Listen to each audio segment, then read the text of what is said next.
Mayor, good morning to you, sir. Good morning, Jimmy Dale. City Council meeting last night, how'd that go? Yes, sir, it went well.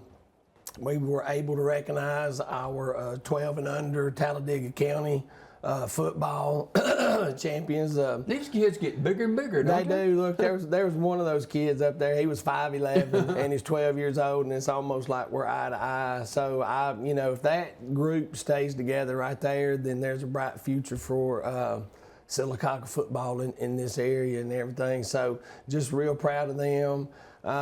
We had a very good presentation last night from our Sylacauga Parks and Recreation Director, Steve Masters and Ryan Coleman, on the new Recreation Center. Very informative. They had visuals and all, so that was good. We had really good attendance, especially during the work session. The place was literally packed for the work session. And then after the Park and Recreation presentation, Mr. Glenn Sis, CEO of Coosa Valley Medical Center, he made a presentation to the City Council and a request for the $2 million from the original sale of Coosa Valley Medical Center and Baptist Health Systems back in 1995 to transfer that money back to Coosa Valley Medical Center with the contractual agreement that they would pay that money back over a 25-year period at $80,000 a year. So that's what we were earning on that money and interest each year. So the city loses no money. There are no tax dollars involved with this in any way, shape, form, or fashion. And now our local municipality has the opportunity to support our local hospital. And without getting down into the weeds or anything, I'll just state it simply. A healthy hospital equals a healthy Sylacauga. So, now, is that for a particular item that they need? Or? Absolutely. Okay. Currently, Jimmy Dale, the state of Alabama ranks dead last in mental health services in the United States. And this effort here, they need $2.4 million to renovate their behavioral or their mental health wing. And so this will allow them to do that. They'll have the $2 million from that transfer. They'll add the other $400,000.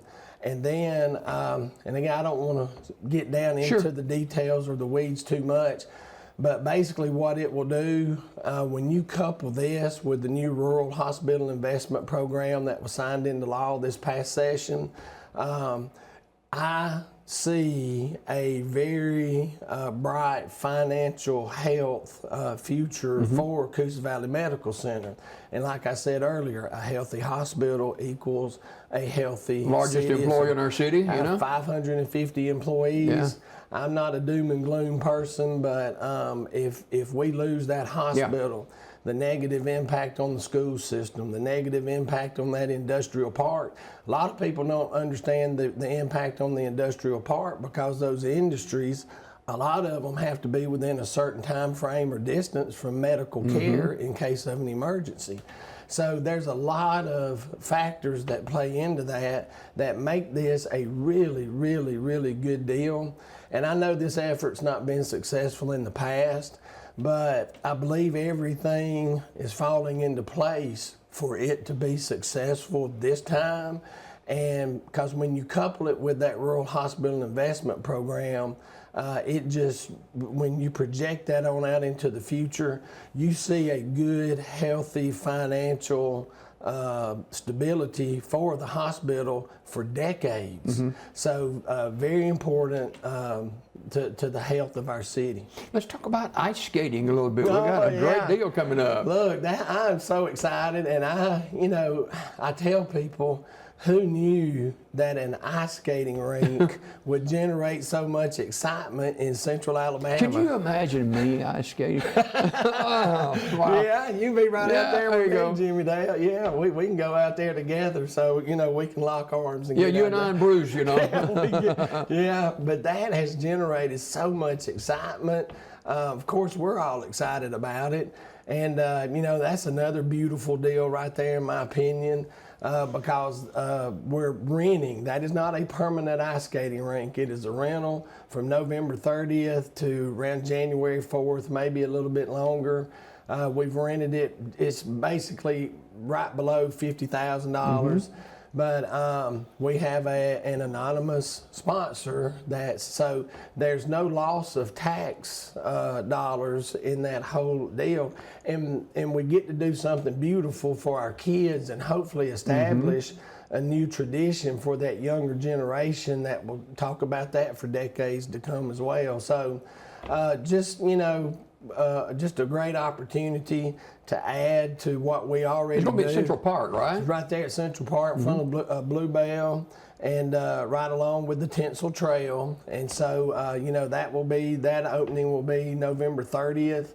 And I do want our community to know that every Sunday is a free of charge day. And so those hours will be from 2 p.m. to 5 p.m. on Sundays. And then the remainder of the time, it's a $10 charge. That includes, your skate rental and so forth. So looking, we're going to have temporary bleachers around, so visitors can sit, watch parents, grandparents, those type things. We'll have music playing, the Christmas music playing as they skate.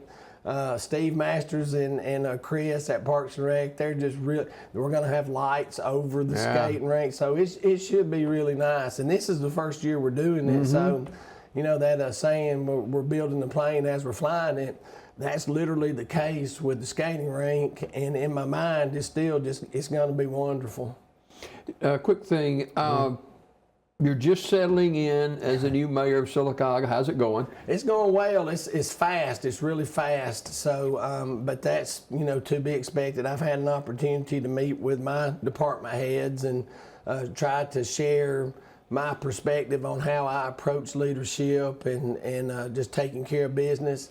Same type meeting with our employees, and so right now, knock on wood, everything's going really well. We've got a lot of energy. We've got a lot of momentum going, and so just maintaining that. And it's like I've been telling people, right now we are building the dominoes, so to speak.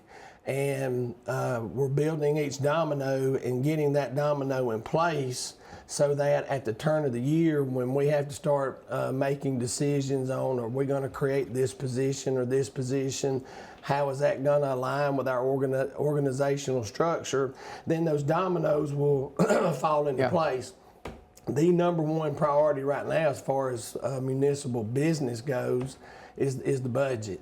And, at the previous council meeting, the council brought Mr. John Helm on as a financial budget consultant.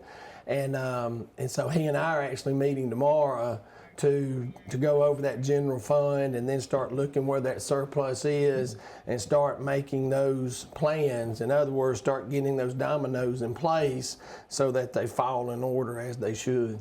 Final note this morning, 60 seconds. We lost an icon over the weekend, Coach Earl Lewis. Yes, I mentioned that last night in my update to the City Council. Coach Lewis, just a personal mentor to me. I've lived here almost 30 years. I met Coach Lewis when I came in. He and I worked closely together at First Methodist Church when we were both members there. And Coach Lewis, just a legend in the city of Sylacauga. Whenever I needed an historical perspective on something, I would go to Coach Lewis, and if he didn't have the answer, he knew. He'd say, call so-and-so, call.